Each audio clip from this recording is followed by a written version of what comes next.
Assalamualaikum warahmatullahi wabarakatuh. Selamat malam pemirsa. Selamat berjumpa dalam program Dialog Khusus. Malam hari ini pemirsa, Dialog Khusus hadir bersama Universitas Negeri Surabaya. Dari UNESA untuk Indonesia Maju. Pemirsa, 25 November diperingati sebagai peringatan Hari Guru Nasional. Rasanya memang beribu ucapan terima kasih tidak akan pernah cukup untuk menggambarkan betapa luar biasanya jasa guru kepada kita. Nah, di tengah pandemi COVID-19 ini pemirsa, tentunya yang juga harus kita jadikan perhatian adalah seperti apa kondisi pendidikan di Indonesia, utamanya terkait dengan pembelajaran daring. Malam hari ini pemirsa, dalam dialog khusus bersama Universitas Negeri Surabaya, kita berbincang terkait refleksi Hari Guru mengoptimalkan pembelajaran daring. Sudah ada dua narasumber yang hadir di studio JTV pada malam hari ini.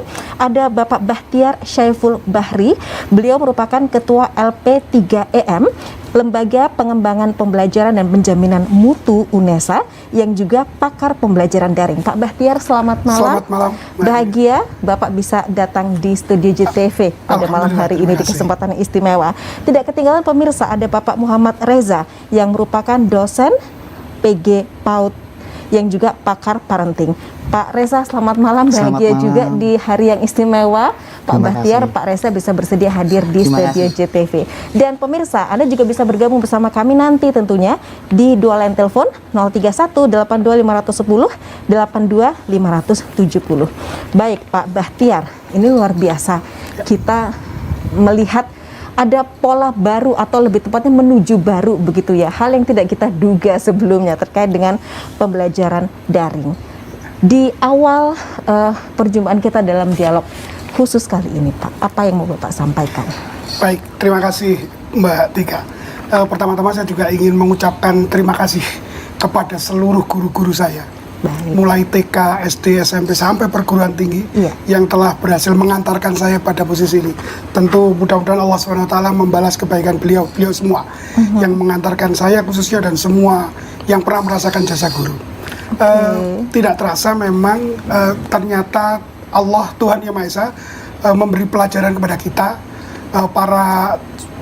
semuanya terutama pada para pendidik untuk mengenal dunia baru. Apa itu dunia baru? Yaitu dunia pembelajaran daring. Sebenarnya tidak terlalu baru-baru amat pembelajaran daring, karena pembelajaran daring ini sudah dipelajari sejak lama. Baik. Namun belum ada kondisi yang memaksa kita untuk langsung action pada implementasi. Nah, kondisi inilah yang kemudian menyebabkan banyak hal. Hal yang pertama dirasakan adalah seperti gegar budaya gitu ya. Gegar budaya belajar. Iya Pak. Tadinya belajar adalah interaksi antara guru dan murid dalam satu tempat tertentu. Nah, sekarang menjadi agak lebih luas. Pembelajaran adalah interaksi murid dengan sumber belajar yang salah satunya adalah guru dengan setting yang berbeda. Nah, ini agak menjadi gegar budaya pada teman-teman yang belum mengenal betul bahwa pembelajaran itu memang bisa dilakukan seluas itu. Nah, Tuhan Yang Maha Esa memberi pelajaran pada kita semua, termasuk pendidik dan termasuk saya dan semuanya, untuk mengenal dunia baru yang memang akan mengantar pada revolusi manusia, revolusi sosial ke depan yang akan lebih cepat dan lebih baik lagi. Oke, baik, luar biasa. Dan pemirsa, sebelum kita lanjutkan perbincangan kita dalam dialog khusus malam hari ini, kita akan simak terlebih dahulu tayangan berikut ini. Semenjak arahan belajar daring dan work from home, banyak yang harus disesuaikan.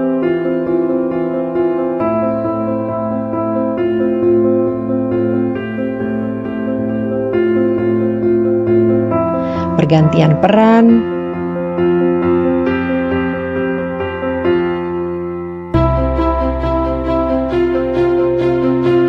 membagi waktu,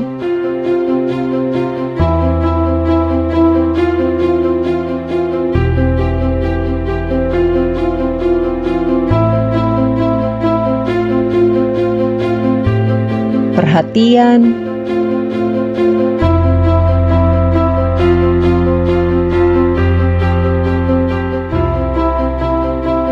menjadi guru,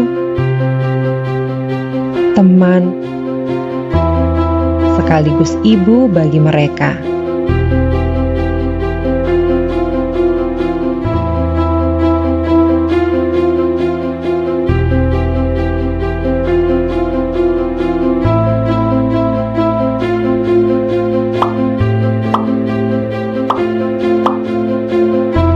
mereka terlalu banyak yang harus ditangani?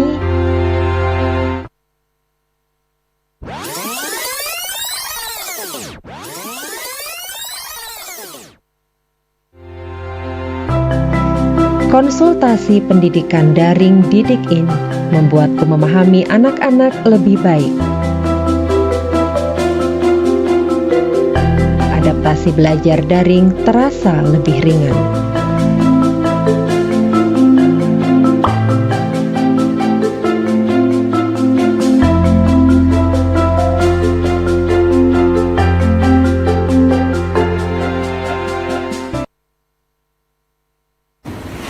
Iya, Pak Bahtiar, Pak Resa, nampaknya itu memang mewakili apa yang sekarang terjadi begitu ya. Baik, Pak Resa, silakan di awal terima dialog kasih khusus. Mbak Tika. Iya. Baik, yang pertama saya ucapkan untuk selamat Hari Guru tanggal 25 November ini. Ya. Ini merupakan hari spesial buat para guru tentunya untuk melakukan refleksi bahwa apakah kita sudah menjadi guru yang tepat, apa kita sudah menjadi guru yang baik gitu ya untuk anak-anak kita. Baik. Tapi saya optimis sekali bahwa guru-guru di Indonesia ini sudah arahnya sudah menuju ke profesionalitas yang luar biasa. Ya. Karena sudah muncul banyak aturan ya, banyak aturan yang terkait untuk mereka menjadi guru yang luar biasa. Tetapi satu hal yang perlu kita munculkan, yang perlu kita refleksikan adalah sudahkah kita mendoakan anak-anak kita, padahal guru tidak cukup untuk memberikan stimulasi. Baik. Tapi seorang guru punya kewajiban untuk mendoakan anak-anaknya, dan ini merupakan peran guru. Yang kedua, saya ucapkan terima kasih luar biasa pada semua guru, kepada guru TK, SD, SMP, guru dosen sekalipun. Saya berharap Allah akan memberikan kebaikan, balasan yang luar biasa buat mereka. Itu Mbak Tika. Baik. Nah, kalau kemudian kita melihat dari tayangan tadi ya Pak Resa, apa yang kemudian Pak Resa bisa lihat begitu dari kondisi yang saat ini ada di masyarakat? Oke, baik. Sebenarnya ini merupakan hikmah sebenarnya ya. Jadi kalau bahasanya Pak Bahtiar tadi, Tuhan ingin bicara pada kita gitu ya. Sama sebenarnya Tuhan juga ingin bicara pada orang tua, bahwa sekarang momentum waktunya orang tua untuk menyadari pentingnya mendidik anak. Pentingnya untuk mendampingi anak yang selama ini seringkali orang tua lalai bahwa tugas gurulah yang menjadi delegasi orang tua untuk mendidik anak-anaknya. Padahal tanggung jawab terbesar mendidik anak itu adalah orang tua sebenarnya. Momentum inilah yang kemudian Tuhan ingatkan pada orang tua untuk lebih sabar mendampingi anak, untuk mengamati proses perkembangan mereka, untuk memahami karakteristik sehingga orang tua memiliki tanggung jawab yang utuh di rumah terhadap anaknya. Itu momentum menurut saya. Baik, tapi apakah kemudian para orang tua sudah menyadari hal itu kalau menurut Pak Resa? Ada beberapa yang sudah menyadari ya. Beberapa Pak ya? Ya. Karena memang saya menangkap di lapangan ini kan konfliknya luar biasa. Orang tua yang tidak sabar, kemudian orang tua yang merasa dengan emosi mendidik anaknya di era mendampingi anak. Karena orang tua merasa tugas guru kok sekarang ke saya gitu kan. Padahal sebenarnya tugas guru bukan dialihkan kepada orang tua, tugas orang tua hanya mendampingi. Tapi orang tua merasa stressful karena dia punya tanggung jawab untuk menggantikan guru, padahal enggak, mendampingi belajar anak. Tetap tugas untuk pendidikan lembaga tetap guru, orang tua mendampingi saja. Lah, ini saya melihat di kondisi di lapangan banyak kasus-kasus sekarang ini kekerasan kepada anak meningkat loh. Karena orang tua yang stres menghadapi pembelajaran daring. Nah, ini perlu disikapi secara bijak. Artinya nanti ada perlu sinkronisasi antara lembaga, guru dengan orang tua, dengan anak. Ini akan ada sinkronis gitu ya. Baik, luar biasa. Iya, Pak Bahtiar, mungkin di segmen selanjutnya mungkin pemahaman juga bahwa peran orang tua dan guru itu jelas ada batasan yang tegas begitu ya. Meskipun sekarang lebih banyak anak untuk menghabiskan waktu di rumah termasuk dalam hal belajar daring. Sesaat lagi ya Pak Bahtiar. Pemirsa tetaplah bersama kami dalam program dialog khusus bersama Universitas Negeri Surabaya. Kami akan kembali usai jeda berikut.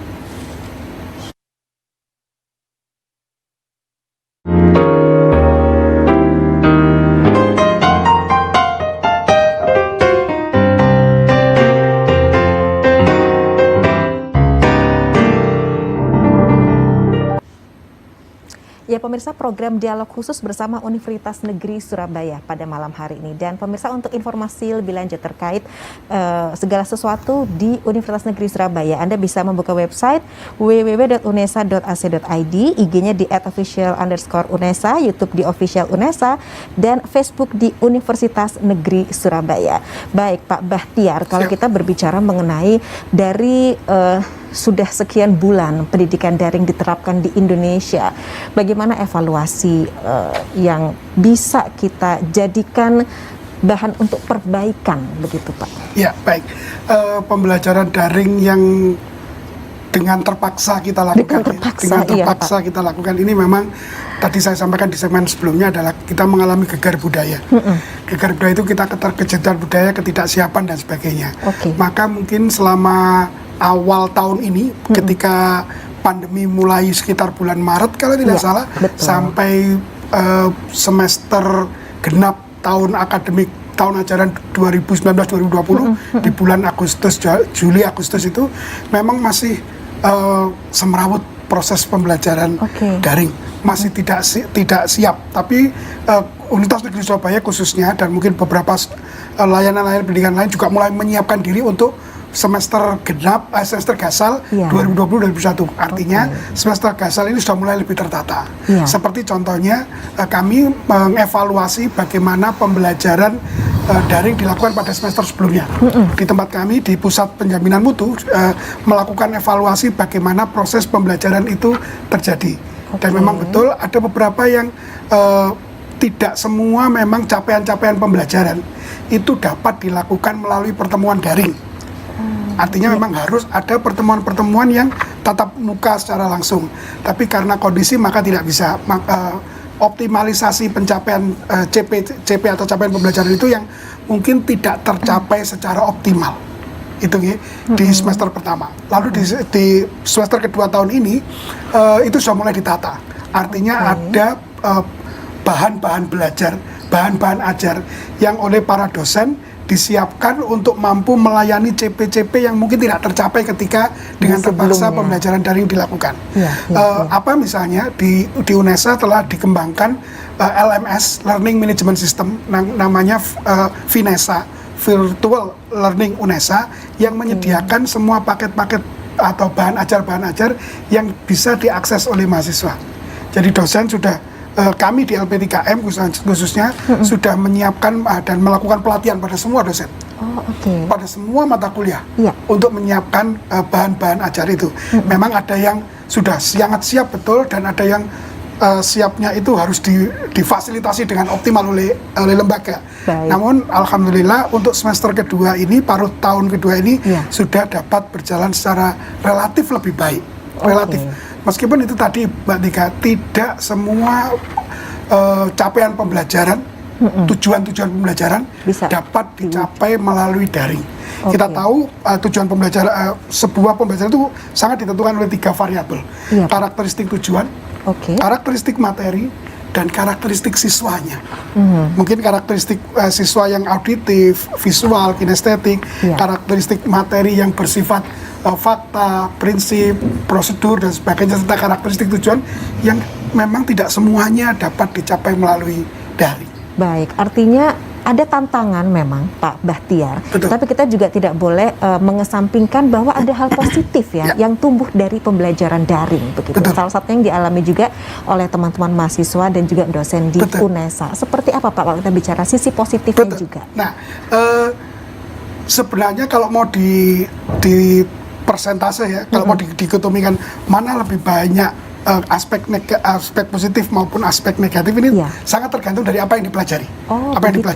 Namun banyak sekali hal-hal yang bisa dipetik dari pembelajaran daring. Misalnya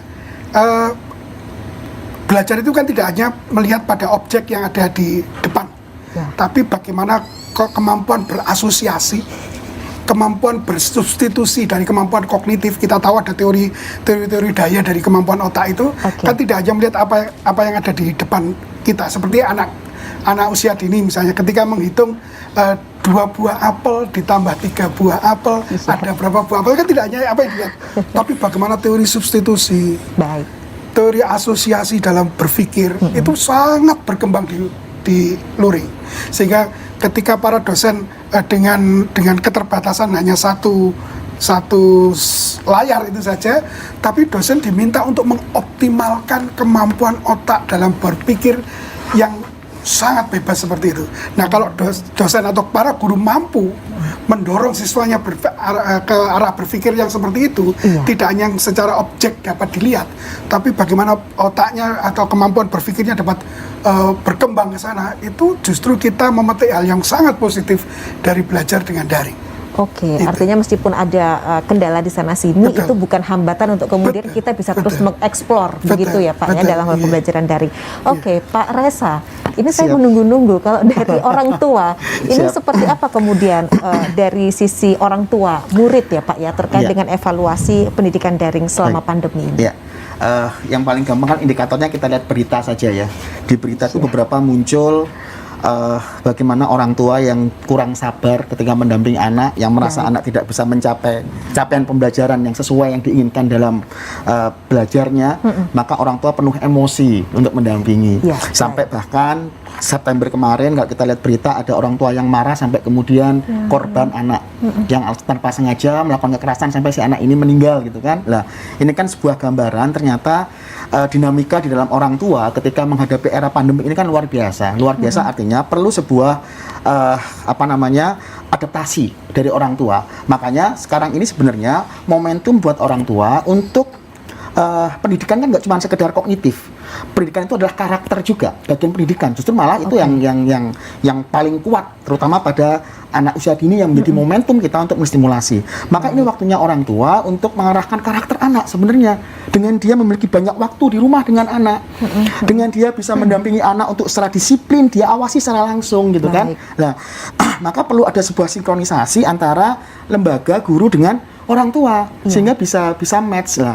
Selama ini kan orang tua merasa stres gara-gara dia merasa diberikan beban gitu ya. Yang ini harusnya guru, kenapa saya harus ngajar? Maka ini perlu sinkronisasi. Satu, yang kedua adalah ini momentum buat orang tua sebenarnya. Kalau dilihat dari apa keuntungan pandemik ini, anak itu kan unik. Anak kita itu unik sebenarnya. Lah, ini momentum mengamati anak sebenarnya. Momentum mengamati anak, mengamati karakteristik mereka sehingga orang tua itu menstimulasi anak, mengarahkan anak sesuai dengan fitrahnya. Kalau memang pohon itu pohon durian, jangan kita berharap dia akan tumbuh pisang gitu kan. Perlakukan pohon durian seperti pohon durian. Lah, ini momentumnya. Waktunya orang tua yang memiliki tugas yang mengamati karakteristik anak ini sehingga memperlakukan anak sesuai dengan fitrah karakternya. Baik, dan di sini artinya dalam kondisi seperti ini adalah diujinya pendidikan karakter ya Pak Resa ya. Itu baik. Saya.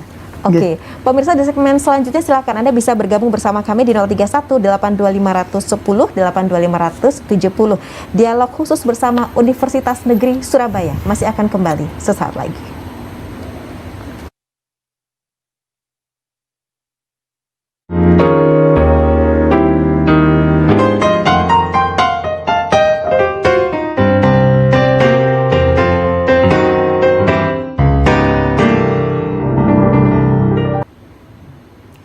Pemirsa, saat ini Anda tengah menyaksikan program dialog khusus bersama Universitas Negeri Surabaya dari UNESA untuk Indonesia Maju.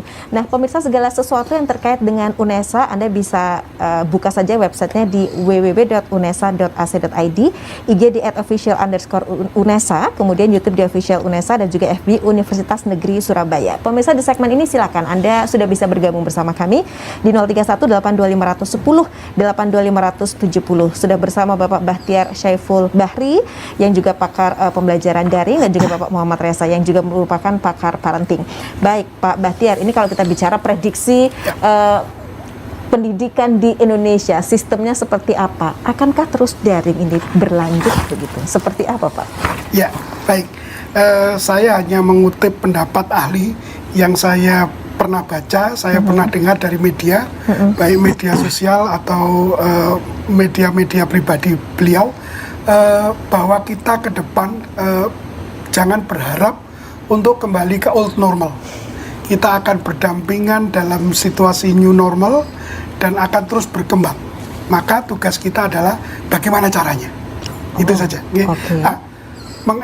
Sambil mengevaluasi apa yang telah kita lakukan, nampaknya pembelajaran daring ini kan tidak dapat berdiri sendiri. Kita mesti melihat semua aspek-aspek yang terkait, misalnya bantuan dari sudut telekomunikasi, bantuan dari sudut teknologi informasi yang sangat diperlukan untuk mendukung pembelajaran daring. Mungkin selama ini teman-teman guru, dosen, dan mungkin saya masih hanya sekedar memindahkan ruang kelas ke dalam laptop atau ke dalam komputer, bukan mengoptimalkan komputer atau laptop ini untuk melakukan pembelajaran secara daring. Artinya kita hanya seperti duduk di dalam kelas, seperti duduk di dalam kelas lalu ngobrol dengan siswa kita berhadapan-hadapan. Tidak memanfaatkan semua kelebihan audiovisual. Misalnya time lapse, kemudian alur maju dan alur mundur dalam bercerita, menunjukkan kisah-kisah dan membuat alur pembelajaran seperti yang runtut secara audiovisual. Jadi nampaknya perlu teman-teman guru mempelajari bagaimana pembelajaran daring tidak sekedar memindahkan ruang kelas ke dalam perangkat elektronik. Kalau itu yang terjadi, maka siswa tidak merasa tertantang dan menemukan hal baru. Dan yang paling diingat sifat manusia itu adalah bosan. Kalau sudah bosan terhadap hal-hal yang mungkin rutin dia alami, rutin dia terima, gitu ya, mungkin akan pembelajaran menjadi tidak menarik. Maka itu tantangan bagi kita para guru. Yang pertama tadi, tidak sekedar memindahkan ruang kelas manual ke dalam ruang kelas elektronik. Butuh strategi-strategi baru. Nah, strategi-strategi baru ini tentu didukung dari teknologi informasi, teknologi komputer, yang tidak sekedar hanya gambar visual. Mungkin ada animasi, mungkin yang lebih user friendly, lebih gampang digunakan oleh guru. Karena mungkin selama ini guru-guru ketika harus membuat animasi pembelajaran masih agak ribet nih. Bagaimana itu nanti teman-teman teknologi informasi mempermudah hal itu, sehingga guru ketika akan menjelaskan hukum gerak, misalnya hukum gaya, itu dengan mudah beberapa aplikasi bisa dimanfaatkan. Jadi kalau kita mau mengoptimalkan bagaimana kita beriringan dengan new normal ini, mesti banyak yang harus bekerja sama. Dan ini juga kabar baik ya Pak Bahtiar, artinya dengan adanya pandemik ini, dengan adanya pembelajaran daring, semakin banyak guru yang lebih menguasai IT, begitu ya. Itu adalah kabar baiknya bagi kita, semakin banyak mereka yang mereka mau selalu mengupgrade kemampuan dirinya. Begitu pastinya Pak Bahtiar ya. Betul. Jadi ada mahasiswa punya data itu, sebelum masa pandemi ini hanya 20% guru yang menguasai IT. Hanya 20%. Nah, setelah pandemi ini berjalan selama hampir kurang 1 tahun, hanya 20% yang belum menguasai IT. Terbalik ya berarti ya. Signifikan berarti ya peningkatannya. Dari tadinya baru 20, sekarang tinggal 20.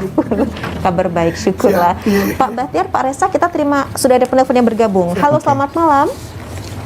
Halo, selamat malam. Selamat malam, dengan Ibu siapa? Saya Santi dari Surabaya. Baik, Ibu Santi di Surabaya. Silakan, apa yang mau ditanyakan atau disampaikan Ibu Santi? Senang sekali lihat pembahasan malam ini. Saya juga sebagai orang tua siswa yang ingin mengapresiasi peran guru di saat pandemi seperti ini. Yang kalau saya rasa sih lebih susah ya menghadapi para siswa dengan metode belajar online dibandingkan secara langsung. Karena saya merasa untuk orang tua sendiri dengan kondisi kayak gini menjadi pekerjaannya jadi lebih ekstra, lebih rumit gitu ya. Karena ditambah beban lagi yang biasanya kita tanggungkan ke guru, sekarang kita juga harus menanggung. Saya untuk ini ingin mengapresiasi aja, karena dengan kondisi yang seperti ini kita kan tidak tahu kapan para siswa akan kembali ke sekolah. Karena jika memang sebentar lagi akan diadakan tatap muka, kadang kita juga masih merasa khawatir ya. Terima kasih aja untuk peran guru yang selama ini sudah banyak membantu kita para orang tua. Ibu Santi. Terima kasih. Sama-sama, terima kasih juga Ibu Santi di Surabaya sudah bergabung. Wah, ini bagaimana Pak Resa? Siap. Sebentar, kita terima ada penelpon lagi yang sudah bergabung. Halo, selamat malam. Selamat malam. Malam Bapak, dengan Bapak siapa? Saya dengan Bapak Yosi. Di mana Pak Yosi? Di Taman Indah, Surabaya. Silahkan Pak Yosi, apa yang ingin disampaikan atau ditanyakan kali ini? Ya, saya ingin menyapa dulu dengan Pak Resa. Assalamualaikum Pak. Waalaikumsalam warahmatullahi wabarakatuh. Ya, ada yang ingin saya tanyakan Pak Resa. Silahkan Pak. Karena memang momen pandemi ini kan momen untuk kita lebih dekat dengan anak ya. Tapi yang mungkin yang ingin saya tanyakan itu, orang tua selama ini itu tidak pernah dibekali juga sih bagaimana mendampingi dalam belajar, bagaimana menjadi guru bagi anaknya yang baik. Terus yang kedua, ada juga permasalahan yaitu ketika pandemi ini orang tua juga memiliki tantangan lain gitu loh, karena pandemi ini selain untuk interaksi juga kita sulit, secara perekonomian juga terganggu. Itu kadang-kadang juga akan memicu bagaimana kita berinteraksi, kok semakin nambah ini kerjaan seperti ini, bisnis seperti ini, tapi belum lagi ditambahi harus kita juga menemani anak kita dalam belajar. Itu sih yang gimana untuk mensiasati hal seperti itu gitu. Baik Pak Yosi, terima kasih Pak Yosi di Surabaya ya, sudah bergabung. Oke, ya Pak Bahtiar, kita beri kesempatan Pak Resa dulu nih. Beliau nih yang sudah harus menjelaskan. Bu Santi dan juga Pak Yosi. Oke Pak Resa, seperti apa? Baik, jadi memang yang pertama itu memang kalau saya memetakan gitu ya. Jadi pembelajaran daring ini ada dua hal yang penting. Yang pertama terkait dengan teknis, terkait dengan metode gitu ya. Itu yang perlu disinkronisasi juga oleh guru, diadaptasi, direncanakan dengan baik. Maka yang kedua ini adalah proses mental. Jadi sinkronisasi mental ini yang menurut saya juga tidak kalah penting.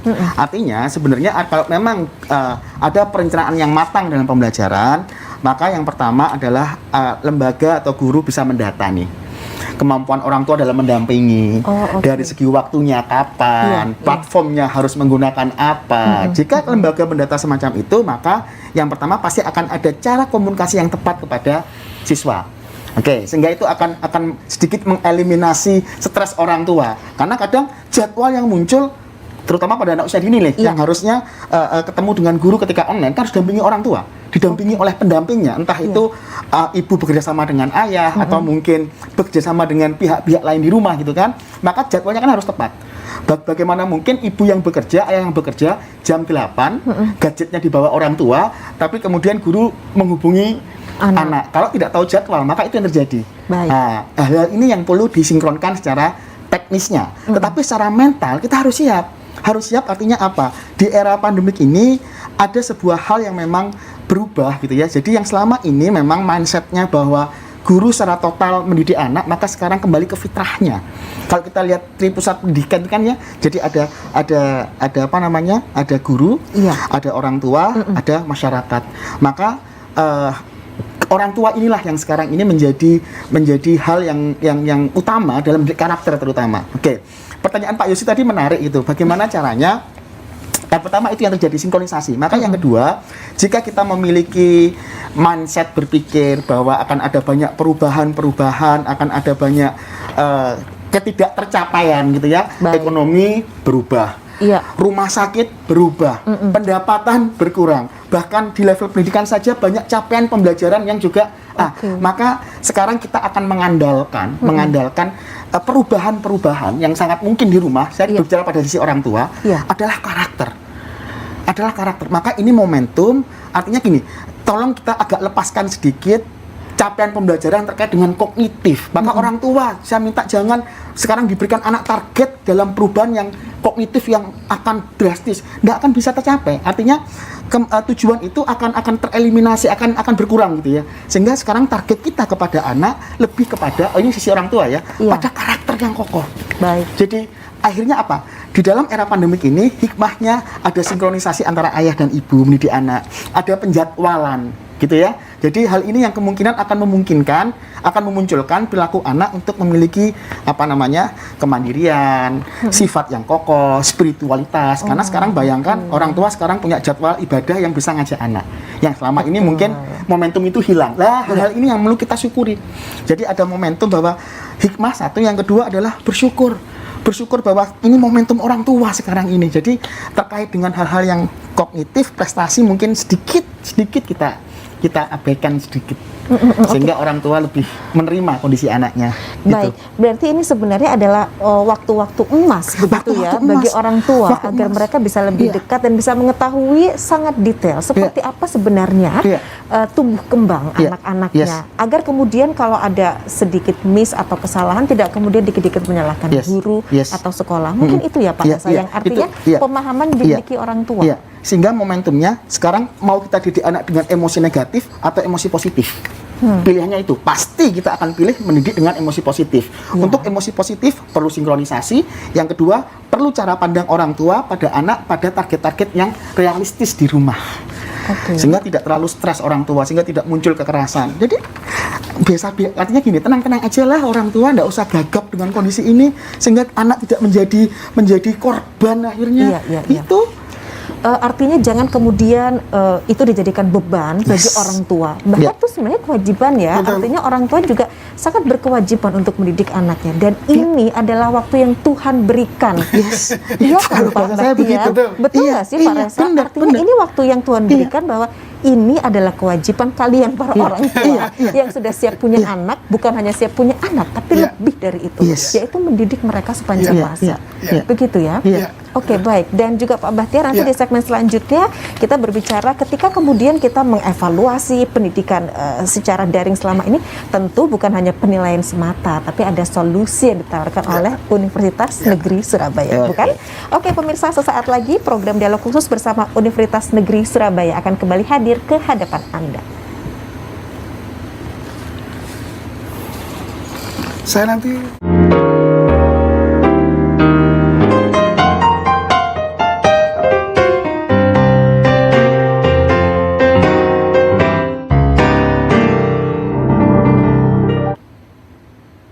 Baik pemirsa, dialog khusus bersama Universitas Negeri Surabaya dari UNESA untuk Indonesia Maju, refleksi Hari Guru mengoptimalkan pembelajaran daring. Nah pemirsa, segala sesuatu terkait UNESA Anda bisa klik saja di website www.unesa.ac.id, IG di @official_UNESA, YouTube di official UNESA, dan juga FB di Universitas Negeri Surabaya. Di segmen ini pemirsa, kami masih membuka kesempatan bagi Anda di 031 82 510 82 570 untuk bergabung bersama kami. Baik Pak Bahtiar, ada yang mau ditambahkan terkait dengan apa yang telah disampaikan oleh Ibu Santi dan juga Bapak Yosi di Surabaya. Tapi sebentar Pak, kita terima telepon dulu ya Pak Bahtiar ya. Halo, selamat malam. Selamat malam. Malam, dengan Bapak siapa? Dengan Pak Mugono, Surabaya. Pak Mugono, Surabaya. Iya, silakan Bapak, apa yang mau disampaikan atau ditanyakan? Terima kasih. Selamat malam Pak Bahtiar dan Pak Reza ya. Selamat malam. Di era pandemi seperti ini, permasalahan pembelajaran dari rumah itu yang utama itu adalah kompetensi daripada orang tua itu. Jadi memang kenyataannya memang orang tua itu menjadi guru, tapi kenyataannya juga bahwasanya kompetensi orang tua terkait dengan kemampuan untuk membantu siswa anaknya menyelesaikan soal-soal, apalagi ini soal-soal anak-anak yang di level SMP dan SMA, itu sudah luar biasa dengan kesulitan orang tua. Itu permasalahan di orang tua. Kemudian permasalahan di sekolahan Pak Bahtiar, itu bagaimana sih sebetulnya kita ini sebagai stakeholder yang dari sekolah itu bisa membuat instrumen supervisi terkait dengan guru-guru yang mengajar itu. Ini sampai sekarang kan belum pernah diwacanakan oleh dari kementerian dan lain-lain. Baik. Tapi insya Allah Pak Bahtiar sebagai pakarnya teknologi pendidikan itu pasti bisa menjawab. Oke. Matur nuwun, terima kasih. Sama-sama, waalaikumsalam Pak Gubernur di Surabaya. Oke, Pak Bahtiar, sekaligus ini ada Pak Gubernur di Surabaya. Monggo untuk ditanggapi. Pertama-tama saya juga mengucapkan terima kasih Bu Santi, Pak Yosi, Pak Mugono yang nampaknya cukup mengenal saya, di beliau tahu dari latar belakang saya. Tugas orang tua adalah, yang pertama adalah sebenarnya kan pendidikan itu tanggung jawab utama orang tua. Dalam agama pun orang tua adalah madrasatul ula. Jadi madrasah pertama adalah orang tua. Nah, cuman sementara ini karena kuatnya lembaga sekolah, begitu kuatnya lembaga sekolah memperlemah lembaga keluarga. Sehingga selama ini kita hanya beranggapan sekolah itu tanggung jawab pendidikan itu tanggung jawab sekolah. Karena kekuatan lembaga yang dijelaskan Pak Reza tadi harusnya seimbang. Baik. Dan ini tidak seimbang. Karena orang tua akhirnya melepaskan semua tanggung jawab pada sekolah. Kalau saya boleh parafrasekan dengan yang lain, penyadaran terhadap kehidupan kesehatan itu kan tidak hanya tanggung jawab dokter. Kesehatan. Belum lagi tanggung jawab bidang yang lain seperti mungkin pertanian, makanan sehat dan semuanya bukan tanggung jawab orang lain, tapi orang tua. Orang tua. Jadi kalau jangan hujan-hujan terlalu lama, nanti terlalu hujan-hujan terlalu lama kamu akan begini. Orang tua dapat ilmunya dari mana? Dapat ilmu dari dokter dong pasti. Tapi kalau penanganan kronis terhadap kesehatan pasti ke dokter. Pendidikan juga begitu. Pendidikan bukan yang tanggung jawab guru. Mungkin ini nanti juga sekaligus menjawab Pak Margono. Kompetensi orang tua memang bukan kompetensi yang berkaitan dengan bidang studi, tapi tugas orang tua tidak menyelesaikan tugas anak. Tugas orang tua di rumah tidak menyelesaikan tugas anak. Tugas orang tua adalah mendampingi mereka belajar, tidak menyelesaikan tugas-tugasnya. Karena memang kompetensinya berbeda. Saya setuju dengan Pak Mugono tadi. Orang tua kalau menyelesaikan itu yang sekolah orang tuanya jadi tugas orang tua adalah mendampingi, tidak kemudian menyelesaikan tugas-tugasnya. Kalau ada yang berkaitan dengan konten bidang studi itu tanggung jawab guru pasti. Tapi bagaimana cara belajar anaknya, memotivasi anaknya, memecahkan permasalahan, mencari solusi-solusi orang tua. Jadi seperti tadi kalau ada masalah dengan kesehatan yang berkaitan dengan kesehatan, kalau masalah konten mari ke dokter dan itu tanggung jawab dokter. Tapi masalah-masalah sederhana tentang bagaimana menjaga kesehatan di rumah kan tidak harus terus-menerus dokter. Nah, tanggung jawab orang tua juga ada di situ maksud saya. Meskipun itu pasti atas nasihat dokter dan sebagainya. Kemudian Pak Yosi, tugas orang tua memang mencari nafkah, mencari kehidupan, tapi mohon izin, anak itu adalah investasi. Jadi kita lihat tadi, mari kita lihat sudut pandang yang tertentu. Kita mungkin melihat investasi adalah barang-barang yang bersifat materialistik. Kita tidak melihat kehidupan itu sebagai investasi. Dan kehidupan, karena investasi bicara masa depan, maka kehidupan masa depan adalah investasi anak. Luar biasa. Jadi kita harus meletakkan sebuah mindset, anak adalah investasi masa depan. Tidak hanya untuk orang tua, tapi untuk dia dan untuk kehidupan manusia. Yang terakhir, bagaimana instrumen supervisi dan lain dikembangkan. Betul loh Pak, kita belum punya LMS, Learning Management System, yang mampu mengorganisir termasuk melakukan manajemen sekolah secara online. Online kan baru pembelajaran. Artinya kalau nanti mungkin berkembang, pembelajaran daring ini terus berkembang maju, saya yakin akan ada muncul learning management system LMS yang akan menyatukan itu dalam sebuah kemudahan bagi para guru untuk melakukan tugas-tugas yang lain. Kan tugas guru tidak hanya mengajar, tapi juga melakukan perencanaan, membuat supervisi, melakukan evaluasi dan sebagainya.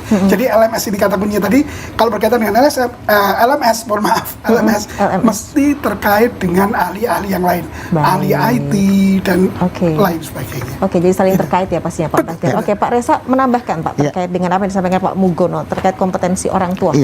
Baik, saya sepakat dengan Pak Bahtiar bahwa memang orang tua ketika anak belajar di rumah itu bukan pada hal bidang studinya, bukan untuk kemudian membantu menyelesaikan, tapi lebih kepada membangun pola-pola positif dalam berperilaku, dalam menghadapi permasalahan.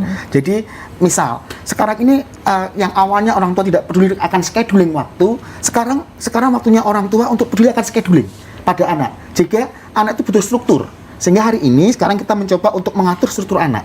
Tentunya bukan untuk menyelesaikan tugasnya, tapi untuk membantu anak supaya memiliki struktur yang jelas dalam hidupnya. Yang kedua adalah masalah karakter. Jadi ada hal-hal yang memang kalau itu kita dapat, ini sebuah pola pikir yang harus kita bangun. Kalau karakter itu kita bangun pada anak, apapun tantangan ke depan itu akan bisa dilakukan kok. Nah ini tugas orang tua. Makanya mendidik anak ini bukan hadiahnya bukan sebuah kendaraan, tapi hadiahnya kalau Tuhan mengiming-imingkan surga sebenarnya. Kenapa Tuhan kita luar biasa? Karena tanggung jawab yang besar. Nah, terkait dengan menumbuhkan karakter anak, maka apapun yang akan ke depan, yang akan dia lakukan itu akan mudah kok. Sehingga makanya mungkin pada awal ini prestasi anak kita, kemampuan kognitif mungkin tidak maksimal, karena terbatas. Kalau menurut Pak Bahtiar tadi terbatas. Tapi ini momentum untuk kita berikan sebuah energi pada karakternya, perubahan pada karakternya. Maka ini akan mempermudah dia nanti ke depan ketika menghadapi tantangan.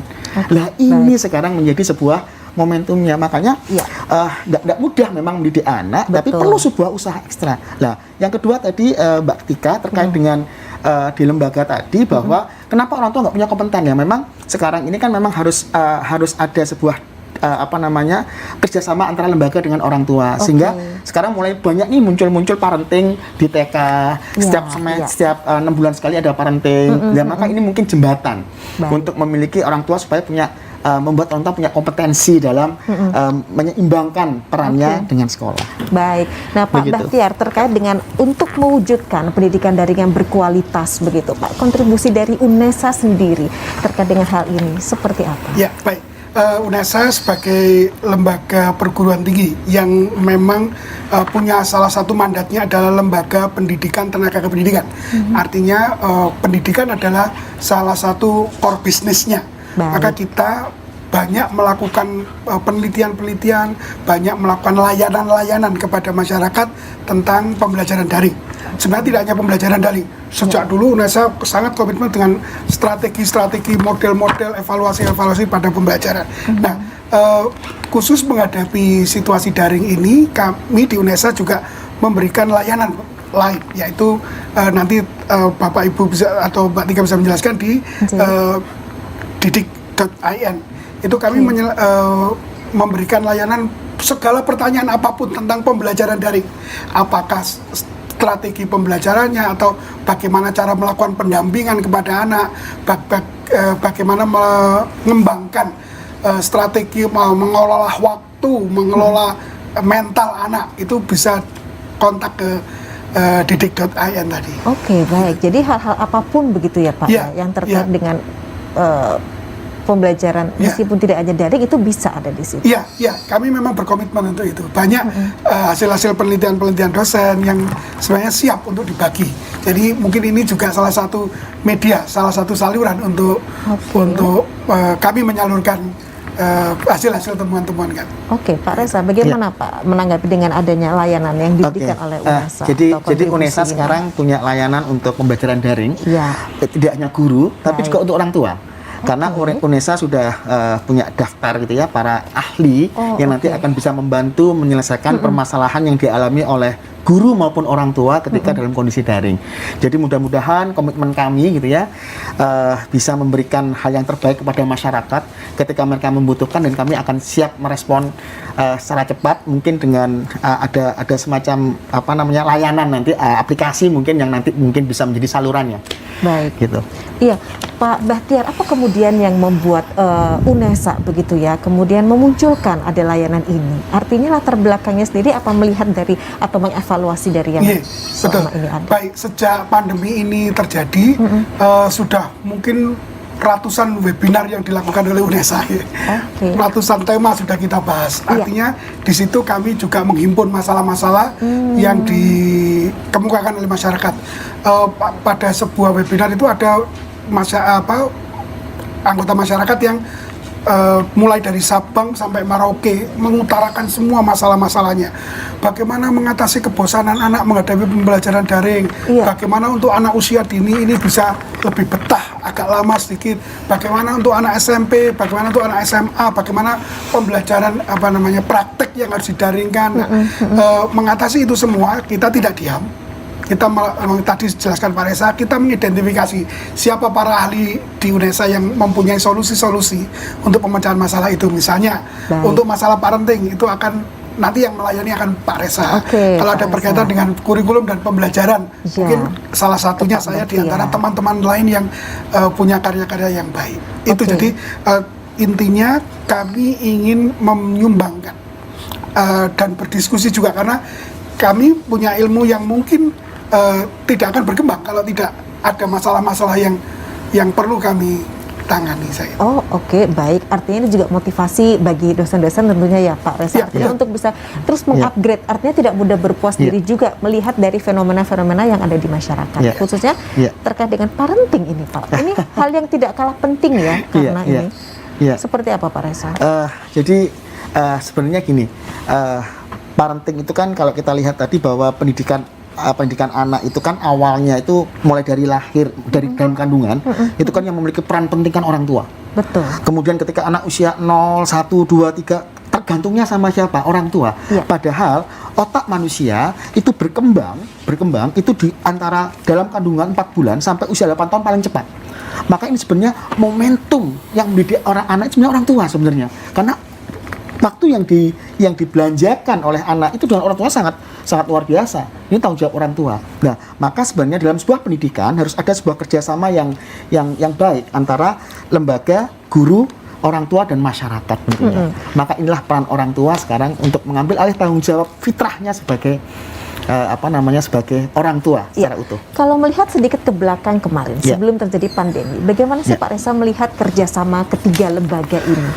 Sebetulnya sudah mulai baik ya, artinya kalau kita lihat di level PAUD misalkan, PAUD itu sudah ada program parenting yang itu dilakukan kadang selama satu semester sudah 2-3 kali. Ya, ini jembatan komunikasi antara guru dengan orang tua. Yang kedua, di level PAUD, karena memang saya di PAUD ya sehingga saya memahami, ada buku penghubung antara anak dengan guru dan orang tua, sehingga ada report yang diberikan orang tua kepada guru, sehingga guru bisa memantau juga di rumah ada apa dengan orang tua. Guru bisa memberikan suggest apa yang harus dimaksimalkan akan potensi-potensi anak di rumah. Lah, hal ini sudah muncul. Tapi di era pandemik ini saya yakin ini sebuah hal yang lebih kuat lagi terutama pada karakter. Yang kedua terkait dengan pembelajaran. Maka ini harusnya perlu kita pahami terkait dengan neuroscience. Neuroscience ini penting. Kenapa? Karena ternyata otak manusia itu punya fase sehingga ketika pembelajaran, kenapa kok orang tua stres? Karena kadang momentum belajar itu tidak tepat gitu loh, tidak sesuai dengan fase otak. Otak itu akan fresh ketika pagi hari. Bagaimana akan bisa menghadapi tantangan jika itu pada sore hari, ketika otak waktu istirahat misalkan. Nah, hal-hal ini mungkin sepele, tapi inilah sinkronisasi yang harus dimunculkan. Yang penting juga ya Pak Reza ya. Oke, baik. Nah, pemirsa, masih ada satu segmen terakhir dalam program dialog khusus bersama Universitas Negeri Surabaya malam hari ini. Kami akan kembali usai jeda berikut.